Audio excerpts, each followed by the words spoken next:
L'avant-première du film et documentaire Histoire de la parité en République démocratique du Congo, réalisé par Marie-Rose Tchité, directrice exécutive des Salama Women Institute, SAWI, sera projetée le 31 juillet 2024 au Palais du Peuple. En prélude de cette projection, une conférence de presse a été organisée ce lundi 29 juillet 2024 à Rotana dans le but d'échanger avec la presse sur ces films qui racontent à travers des interviews, des documents vidéo et photos d'archives les témoignages d'un échantillon des 31 femmes qui font partie des pionnières qui se sont battues pour l'inscription de la parité dans la Constitution congolaise en 2006.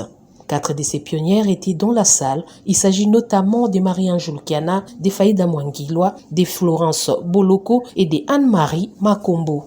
Juste après la diffusion de l'extrait de ces films et documentaires, les femmes pionnières présentes à cet échange avec la presse se sont exprimées sur les contextes de la mise en place des institutions dans le cadre du dialogue intercongolais, les stratégies pour inscrire la parité dans la Constitution alors que les femmes étaient minoritaires, l'apport des femmes de la société civile dans cette dynamique d'inscription de la parité, ainsi que les rôles joués par les femmes parlementaires durant ces processus d'inscription de la parité dans la Constitution. Pour sa part, Marie-Rose Tchité, réalisatrice du film documentaire Histoire de la parité en République démocratique du Congo, a renseigné sur sa motivation. Ma plus grande motivation vient du fait que quand on est dans des universités étrangères, l'accent sur les questions de participation de paix est souvent des pays anglophones. Dans mon cas, c'était plus le Libéria et l'Ouganda.